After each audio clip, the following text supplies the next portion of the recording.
Good morning, true crime friends. Take two. I just started this video when she started barking her full head off. Holly, say good morning to the people. Say good morning. Hopefully, if I hold her, she's going to be quiet. Look, it was a bloodbath down there in Colleton County yesterday. Did you see it? Child, this Alex Murdaugh hearing, the hearing to determine if he was going to get a new trial, it was a very, very bad day for Mr. Alex. He wanted all these things. He's like, okay, judge, of course I'm summarizing. He was like, Your Honor, this is what I want to have happen. I want Becky to come in. I want the egg juror to come in. And I want to show you how everybody was messing around. And it was not me. That unfortunate unaliving, it was not me.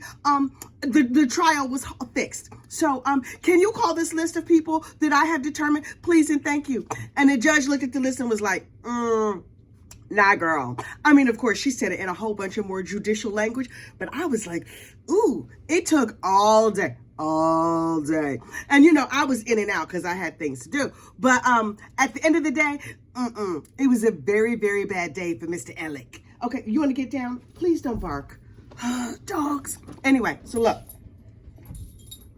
Couple things I noticed about this hearing.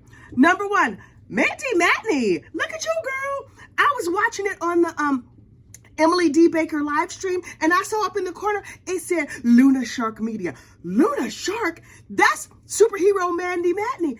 She has her own media empire? Shout out to Mandy Matney. She is a small town superhero. Girl, you did that. Also, other things I noticed about this trial. Number one, this camera is too loud. Judge Clifton Newman will not be testifying. The judge was like, nah, girl. No attorneys will testify. The egg lady, she's not going to testify. And the judge is like, I'm going to ask all the questions because y'all be fooling around. But no, we're not doing that. I will be asking all the questions. And Alex is like, dang.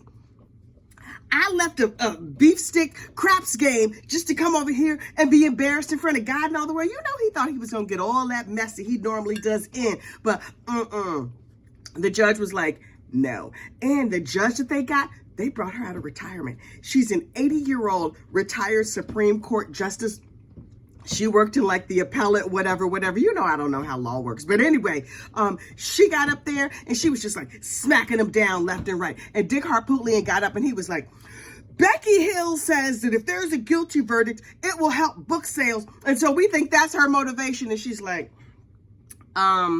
yeah, this is not about that, and don't bring it up again. And he was like, okay, I promise not to bring it up again. And then he promptly brought it up again. And she was like, let me tell you something, sucker, in judicial language. But basically, she let him know, what we not gonna do is that. Listen, come to find out, now when we first saw this Alec Murdaugh trial, we thought Miss Jeannie Seckinger, the CFO over there at the law firm, who did not have time for none of your mess, we thought she was just like the one lady down there in South Carolina who was not sipping sweet tea with her pinkies out and not tolerating no BS. Turns out it's a whole bunch of ladies down there in South Carolina who do not have time for your mess. This judge just told she did not have time for Alex's mess and Dick's, and she was not afraid to let him know. She was like, Mr. Harpootlian, we appreciate your service to this county. But what you're not going to do is that BS. Now, I'm summarizing, of course, but it was a bad day for Alec. Now, the points that Alec did win are that Becky will be interviewed. The judge is going to be asking her the questions, though. Also, it turns out that when Dick and them filed their complaint of like, ooh, hair on fire, we think Becky is doing bad things. Go get her, judge. They waited too long. You're supposed to file, if you feel like something hinky went on, you're supposed to file within 10 days. They waited like 4 months. And we would not have known because it's like you have to file within 10 days of when you find out. Okay, cool. Here's the thing. Dick Harpootlian went and had a press conference and he was like, all during the trial, we noticed something that was hinky, but we didn't want to say anything because politeness? Y'all aimed a gun at the prosecution's face and y'all thought that was fine, but you didn't want to ruffle any feathers or say anything or whatever. You waited all these months to file. So the judge was like, yeah, boo-boo, you probably waited too long to file, but I'm going to have to wait and see. And the only reason we know he waited too long to file is because in one of his press conferences, he gave up his game. He told on himself, Dick, when running your mouth goes too far. Listen, I know a little something about that running my mouth going too far in life, but I'm just saying, excuse me. Y'all, that little amphibian is still living in my throat. It's a situation. Anyway, things are not looking good for Alex. There's going to be another hearing at the end of the month, but ultimately, I don't expect it to go anywhere. Also, I don't expect Alex to get a new trial. Now, I know some of y'all was like, Alex is getting a new trial. Becky, this courthouse Becky, she did terrible things. Number one, I don't know that they're going to be able to prove that. Number two, based on the hearing yesterday, the likelihood of Alex getting a new trial have gotten very, very, very small because the judge is like, you know, I came off the golf course for this. I was having a nice game of pinochle and some wine and some early afternoon naps, dinner at 6 o'clock. She's in her 80s. And now you want me to come? Okay. Well, I'm going to rule expeditiously and get on back to my pinochle. And I'm going to let you get on back to your beef sticks or ramen noodles or whatever you're doing over there in prison. Anyway, in other news, scumbag news, Kouri Richins. You remember Kouri Richins. She poisoned her husband with fentanyl. Actually, she poisoned her husband a couple of different times with a couple of different things before she was finally able to successfully unalive him and then be like, oh, it's so terrible. I'm so sad he's dead. My kids and I are going to write a book about grief because nobody else has written a book about grief. Probably, I wonder how many other murdering moms have written a book for their children. Unclear. Anyway. So she wrote a book about grief, and then she paid some money and went on the local news without a stylist. Did you see that outfit she was wearing on the local news, child? I was like, I heard that you paid to get this little segment so you could plug your book, and good for you. But child, you could pay for this segment. You couldn't pay to have somebody tell you what to wear. Because I think she was in like a members only jacket or something. She was looking a hot ass mess over there on the news. But whatever. Her being on the news to plug her children's book is what brought her to everybody's attention. So when it came out that unfortunate unaliving that happened at her house was her doing, everybody was like, oh, that happened with the children's book in the bad outfit? Oh, yeah, I think she did. Hang on. Kouri Richins. New information has come out that I found very interesting. Turns out, in her husband Eric's autopsy report, they found antipsychotic drugs in his stomach, which means he took that medication shortly before he died. Okay, maybe he was psychotic. Oh, the only person in the house that had a prescription for antipsychotic drugs was Kouri. Let me get this straight. Not to victim blame, but I have questions for this particular victim. Now, Eric, we know you took steps to protect yourself from that crazy heifer that you was married to, and you were like, I'm gonna stay with her because I have 3 young sons. Okay, and I don't think there's any problem with taking antipsychotic drugs. The problem that I have is that this woman tried to poison you again and again and again, so often that you were telling other people, oh yeah, she probably gonna kill me. She keeps poisoning me. I ate a sandwich that she gave me and my stomach hurt. We was in another country and she gave me something to eat and I almost died. Like, how many times you have to try and kill somebody? I mean, good for him for standing up for his kids, but like, dang, it probably would have been better if you stayed on this side of glory to protect them kids. But good news, she's in jail now. And so they're protected from her. I don't know who's raising them kids. This woman is horrible. I knew she was like regular horrible. I had not realized that she was like mental illness horrible. Now listen, she can't use that as an excuse because we see Tom Girardi over there, Erica from The Real Housewives. We see her husband trying to use that as an excuse. The judge is like, nah, boo, nah. Clearly you faking. You malingering. Okay. Ooh. Malingering. That's a good word. To me, malingering just sounds like you doing something too slow. But apparently, it's the same as capping. Is malingering like the legal way of saying, nah, he capping? Anyway, he's lying. Hang on. Child, that little amphibian won't leave me alone.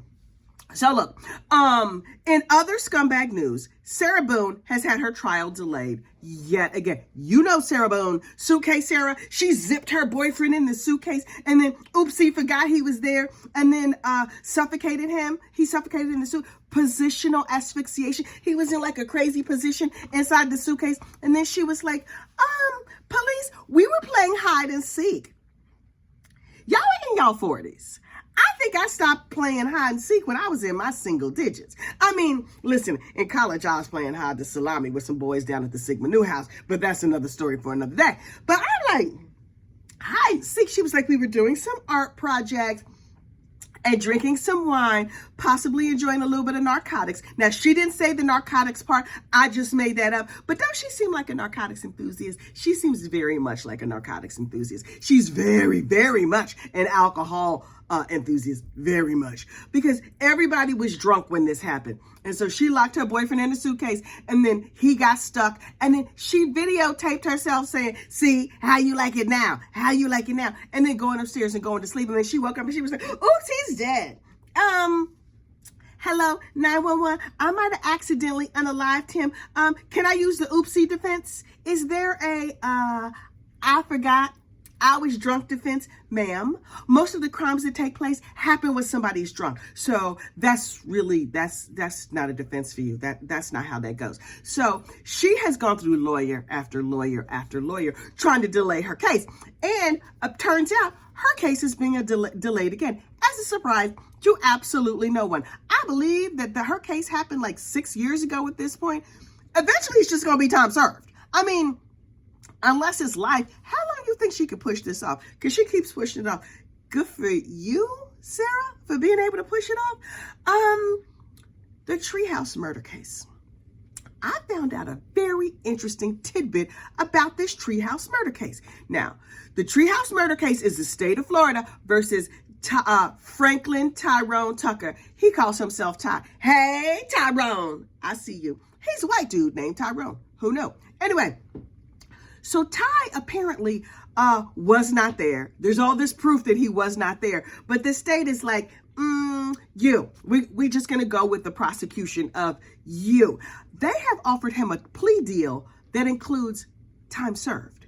Meaning, if he just signs this thing and says he did it, this whole case goes away. But he's like, y'all have bungled this. Y'all have given all kinds of fraudulent, faulty evidence. You have messed everything up. So I'm going to go to court and prove that it was not me. Number one, he is representing himself, which is a terrible idea. Although, he's doing a good job. I mean, nobody knows the case better than him. The victim in the case, who was basically unknown to him prior to the case, is going to get up on the stand and be like, nah, it was not him. A lot of the other witnesses are like, Tyrone, no. It was not Tyrone. Meanwhile, the state is like, we think it was him because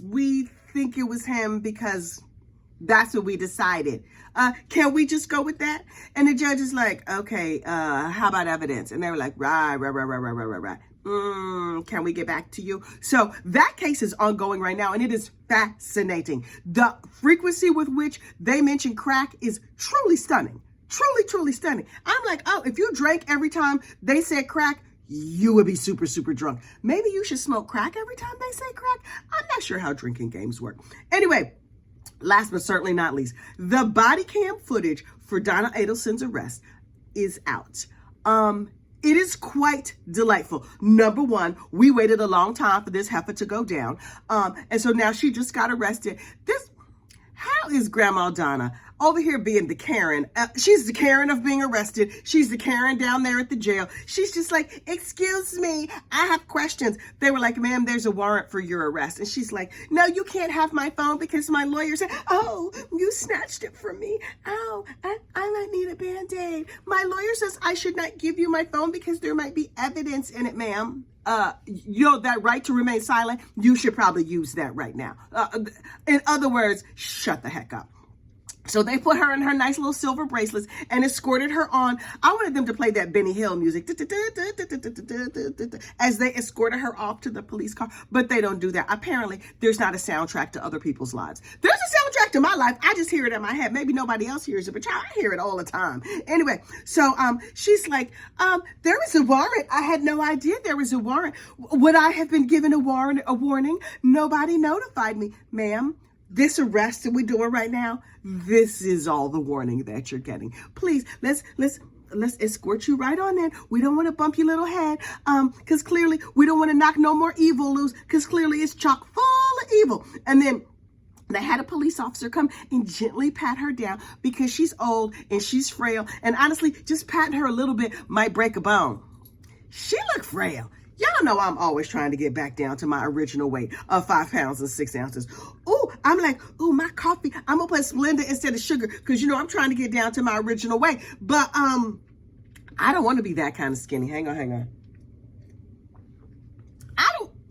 I don't want to be so skinny that patting you down might break you. And also, they kept giving her water, but she had her hands behind her back. So they had to just like feed it to her like she was, thank you for the water. I'm going to need more water. Thank you for the water. I'm going to need more water. Heaven, you just going across the street. Calm down. They going to have water fountains over there. You know she's mad that it's not Avion. She's like, this toilet sink water fountain.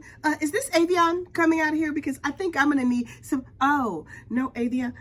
Do you have straws? I would like a plastic straw, please. Because you know that heifer's not looking after the turtles. Me, I drink out of an aluminum straw, or I just drink out of the side of the glass. When I was a child, I even drank out of a fire hose. Not a fire hose, a garden hose. Because, you know, I'm regular like that. Oh, but Miss Donna, she's precious. She has her pinkies out, and she's over there sipping out of, the toilet sink water fountain. She's like, oh, I don't feel comfortable drinking out of the toilet water fountain. And they were like, okay, killer granny, I'm gonna need you to go on and sip some of that toilet and stop bothering us. So she's unhappy with her accommodations down there at the prison. We don't feel bad for her at all. Apparently, though, they've moved her to Gen Pop up there in Leon County. So maybe she's doing better. She gets to mix and mingle with all the other ne'er-do-wells and accused and the unalivers or whatever. I wonder if she's giving them tips. Something tells me she's giving out tips. Also, according to the reports, she is doing very well in prison. They're like, she's acclimating. You know what? A sociopath, when she goes to prison, she gonna blend. Now listen, she's like, I'm fancy. I come from $1 million home. We were on our way on a one-way ticket to Dubai by way of some other place because we were going to flee the country like good rich people would. They were, but just like, how's that fleeing going for you? Because now you sitting up in here with us and some fleas. So they're fleeing the country. And the girl next to her is like, yeah, you know what? I was in a trailer park and I was fleeing on a Huffy. And now here we are sitting in the same place. So kudos to you, Grandma Donna. Plus, you missed your grandson's bar mitzvah. Now, you were there for the first grandson's bar mitzvah. That man that you planned to unalive these kids' daddy, he was not there. I mean, maybe in spirit, but she didn't even get to be there in spirit. She had to miss the whole thing. She got to miss her husband singing. I was wondering if Harvey Adelson was at the bar mitzvah. People told me he sang. Oh, he's a cantor. I want to see the video of that, please. And thank you. So he sang at the bar mitzvah. The mama, Wendy, was dressed like a trollop. Oh, child, all of her goodness and mercy was out there for everybody to see. And I'm like, you up here on Beyonce's internet with your titties out? At your child's religious service? Okay, where they do that at? What religion is that? Whole church? I'm unclear. Let me not cast dispersions. Let me cast some more dispersions. Not only is she a murderer, she has bad taste in everything. Obviously, you can't choose your parents. But when that sociopathic mama that you got raised you, she didn't tell you to put the girls away. When you go to church, not a prayer shawl, not a nothing.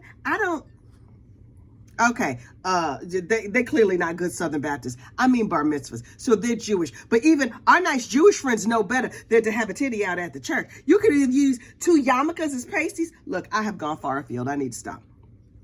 Announcements. Oh, child is amphibian. Announcements. Number 1, we are having the long-delayed members-only tea party. The information is over there for the day and time or in the members-only spaces. Look on your community tab. I know y'all some senior citizens. Everybody born 1970 and before, lean in, because I know y'all lost on this internet. There's a bunch of tabs. There's a playlist tab, and there's some other tabs. I don't know what the other ones say, but one of them says community. If you click the community tab, it'll tell you when the members only tea party is. And if you're at the professional gossip level, you might already have the link. Everybody else is going to have to wait another couple days for the link. Anyway, so there's that. That's number one. Announcement number two. I have been making it my business to appear on other people's channels, another podcast. Now, a lot of y'all know that I have been over there on the 13th Juror with Miss Brandy Churchwell a million times. Hey, y'all. Hey, Brandy. Brandy Nicole, girl, you was looking good yesterday. The hair, everything. I was like, oh, Miss Brandy is snatched. Okay. She's looking fabulous. So I'm always over there on the 13th Juror live stream when I can in the mornings and, well, all day for that matter. Anyway, so if you see me over there, just drop a little brown heart in the chat or drop a ball of yarn. And that's just your little way of saying, hey, girl, hey. We're not trying to disturb nobody else's chat. So just drop the little ball of yarn or the brown heart. And I'll see it because I don't always see my name, but I do see my little symbol. And I will give you a little heart or a little ball of yarn back. Last but certainly not least, and some of y'all know, I've been sober for a long time, like somewhere between 25 and 30 years. I don't keep count. I'm sober today. That's the most important thing. And so on Saturday morning at 9 a.m., that's this Saturday, that would be, I think, the 20th, 9 a.m., I will be appearing on a live stream that is hosted by Sober Heathen, because I am sober, I am also a heathen. See how those things go together. As soon as I saw him, I was like, oh yeah, I'm sober and a heathen. That sounds right up my alley. So I'm gonna be, if you trying to get sober, if you're sober curious or whatever, come on and join us. We're just gonna have a little chitty chat. We're not trying to recruit nobody or nothing. Just talk about experience, strength, and hope. Anyway, look, this video has gone too long and far afield, like I am wont to do. So I'm gonna have to cut it off here. Oh, and I always forget to say, like and subscribe. You know, if I said that at the beginning, I would probably have a bunch more subscribers and likes. But child, I'm doing my best. This is not an official YouTube channel. This is just me over here talking some mess. Okay, y'all have a great day, and I will talk to you later. Bye.